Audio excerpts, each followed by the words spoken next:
Catus Maximus here. This time just with a little review of an older VBW.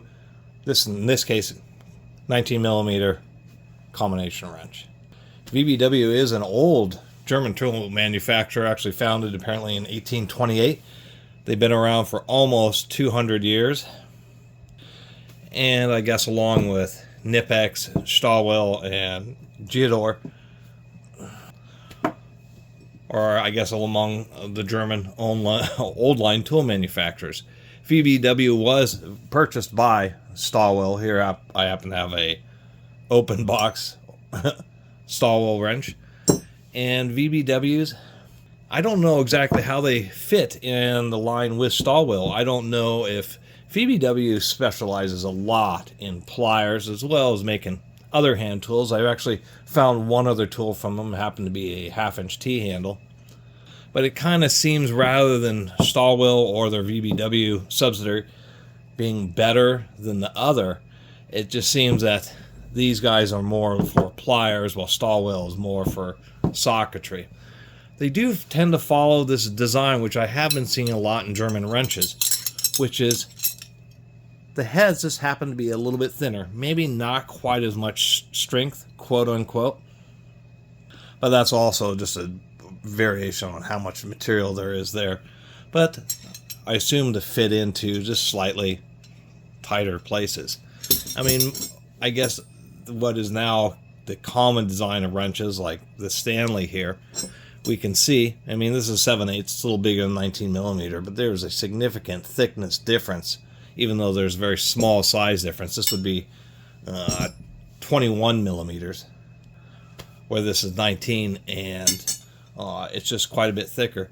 I do like that it has this offset. This is something that Proto has done and a few other old line manufacturers, but almost all manufacturers nowadays have gotten rid of this design where they have the box a little bit higher up and just have a little bit more protrusion. Of course, that's really good because it just allows just a little bit more access. I should say that even though I have a 3/4 inch bolt here, that the tolerances, as you might expect, are very tight. Although I have come to learn something about extremely tight tolerances. They're great in many situations. When you have a wrench that fits this tight, things like flank drive, which would be like the fluting here, the slight, come on camera, the slight rounding where it tries to offset the pressure further away from the flat, is much less of an issue when you have a tight fitting wrench, because then, I mean, it's just so closely matched that even without flank drive or fluting, whatever you want to call it, just means a whole lot less, but because you're already getting just such good contact. The caveat is, if you have a bolt that's a little bit dinged up, maybe a little bit rounded corners, it can be hard to get the wrench on. And so, you know, people complain a lot about gear wrench tools and having a bit of a loose fit, and I totally understand that, but there is a other side of the coin, which is it's just a lot easier to get them onto the fastener and quote unquote be productive. Now there are, you know, older brands. Here's an old Cornwell here. It does the same thing where it's a little bit more offset, and I do appreciate that. And then they have a pretty flat wall, so it is a pretty high access wrench. What's interesting about VBW is, as far as I can tell, it was kind of founded to work with rail cars and that type of stuff. So anyway, not a whole lot to say. Not the largest amount of steel thrown at this wrench, but for, you know, its design and strength, I think it's just great. Part of the other change, more modern wrenches, besides the handle entering the center of the box, is that they're just a bit wider. There's just a bit more material. The box ends tend to be just a bit thicker, because now people are really expecting these wrenches to be breaker bars, to be able to, you know, link other wrenches. However, I always get that wrong. The reason I always get that wrong is because I don't do this method to wrenches. I just use other tools that are more appropriate. But that's what people are expecting. They're expecting to be able to hammer onto them, link wrenches together, stand on them, hit them with hammers, where it seemed the wrenches of old days may not be able to have taken, whether it's, you know, an American made or German or whoever has made them. Wrench, you know, like this, whatever this is a 5/8 Cornwell, seems to have some pretty thin walls, but it's just made to really access most areas that you need to use the wrench.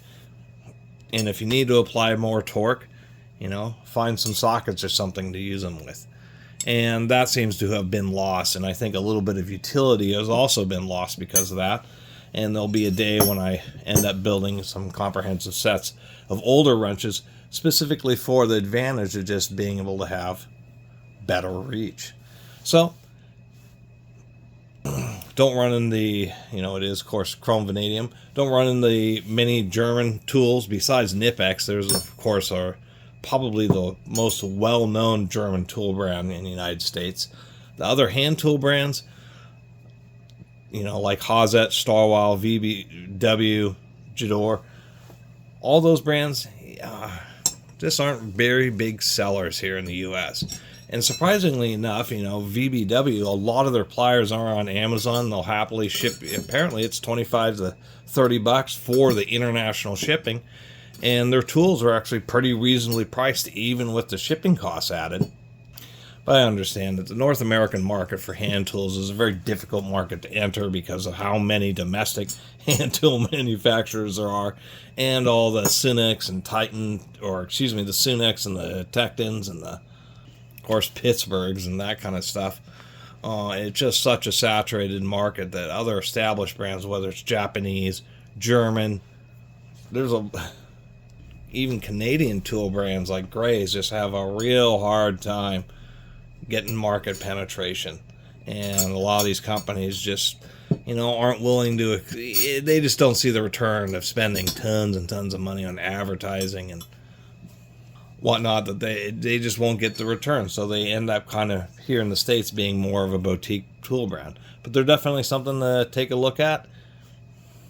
And as far as finding one random VBW wrench, it's actually kind of cool finding a 19 millimeter that's actually quite a useful size.